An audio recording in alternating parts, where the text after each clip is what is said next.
Hello dear student, কেমন আছো? I hope প্রত্যেকে ভীষণ ভালো আছো। স্ক্রিনের ওপর একটা কোশ্চেন দেখা যাচ্ছে।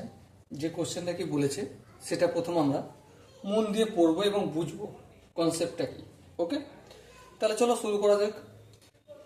যদি আর এর 10% ইকুয়াল টু এস এর 20%,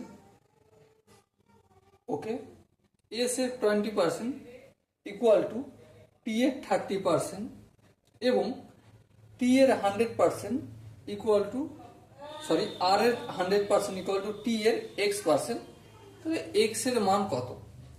দেখো, সিম্পলি আমরা একটা কাজ করবো, লাইন বাই লাইন লিখবো। আর এর 10% ইকুয়াল টু এস এর 20%। হ্যাঁ, ঠিক লিখলাম।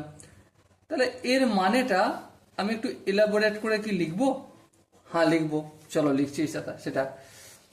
তাহলে এটা আমি লিখতে পারি আর ইন্টু 10/100, হ্যাঁ, ইকুয়াল টু এস ইন্টু 20/100। এটাকে লিখতে পারি? হ্যাঁ লিখতে পারি। চলো এটা আমি এখানেই ছেড়ে দিলাম। এরপর আমি এই দিকটায় দেখো আরেকটা কাজ করছি। কি বলেছে দেখো, এস এর কত পার্সেন্ট? 20% ইকুয়াল টু টি এর 30%।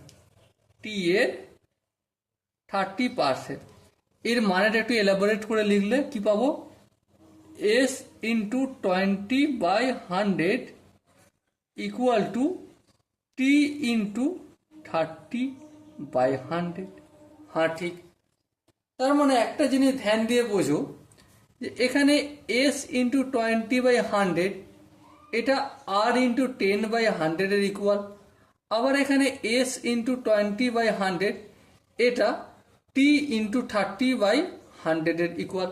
তাহলে আমি এটা অনায়াসে বা আরামসে লিখতেই পারি S into 20/100 equal to R into 10/100 equal to T into 30/100 লিখতে পারি? হ্যাঁ লিখতে পারি, কোনো অসুবিধা নেই। কোশ্চেনে কি বলেছে? আর এর 100%, আর এর 100% ইকুয়াল টু টি এর x% হলে এক্স এর মান কত? চলো আমি একটা কাজ করি, এবারে এই দুটোকে নিয়ে একটু খেলা করি, ঠিক আছে?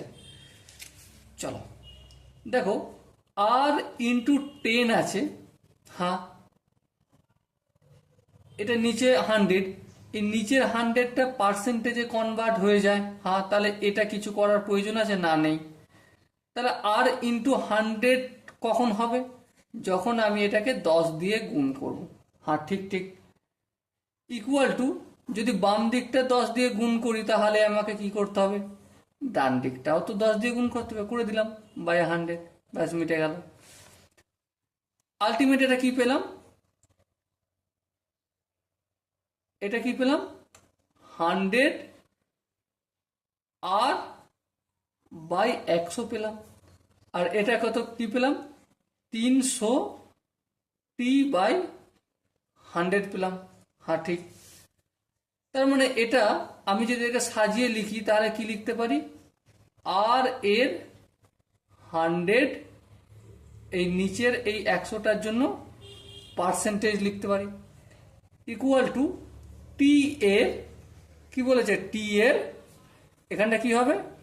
300, আর এই নিচের 100টার জন্য পার্সেন্টেজ চিহ্ন দিতে পারি? হ্যাঁ দিতে পারি। আবার দেখো, বইয়েতে একটা সুন্দরভাবে একটা জিনিস ডিসকাস করে দিয়েছে। কি ডিসকাস করে দিয়েছে? মন দিয়ে দেখো, আর এর 100% সমান টি এর x%। তাহলে আর এর 100%-এর জায়গায় টি এর x% এটা আমি লিখতে পারি? হ্যাঁ লিখতে পারি। আচ্ছা, এখানটা আমি আগে যেমন ছিল তেমনই করি, ক্যালকুলেশন করতে সুবিধা হবে, ঠিক আছে? আর কিছু না। বেশ, টি এর x% মানে কি? টি ইন্টু এক্স বাই 100, হ্যাঁ, ইকুয়াল টু টি ইন্টু 300/100, হ্যাঁ।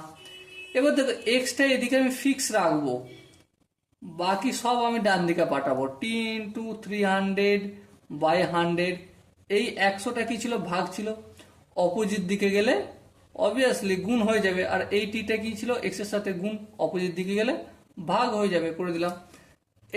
এইটি ক্যান্সেল আউট হলো, এই 100 ক্যান্সেল আউট হলো, তাহলে এক্স এর ভ্যালু কত পেলাম আমরা 300 পেলাম। ওকে, সো মাই ডিয়ার ওয়াটসন, এখানে যে অপশনগুলো আছে, অপশন এ ছিল 300, অপশন বি ছিল 200, অপশন সি ছিল 350 এবং অপশন ডি ছিল 400। সো কোন অপশনটা সঠিক? আই হোপ তোমরা গেস করেছো, আই হোপ তোমরা ঠিকই করেছো। ওকে, চলো দেখা হচ্ছে পরের সেশনে, আরো একটা ধামাকাদার সেশন নিয়ে আসবো। এই টাইপের কম্পিটিটিভ এক্সামের যে বিভিন্ন রকম শতকরা চ্যাপ্টারের কোশ্চেন হয়, সেই কোশ্চেনগুলো, তার সলিউশন, কিভাবে ভাবতে হয় সলিউশন, সেগুলো পাওয়ার জন্য কি করতে হবে সেটা তোমরা ভালো করে জানো। ওকে, চলো দেখা হচ্ছে পরের সেশনে, ততক্ষণ পর্যন্ত ভালো থেকো, সুস্থ থেকো এবং জয় হিন্দ।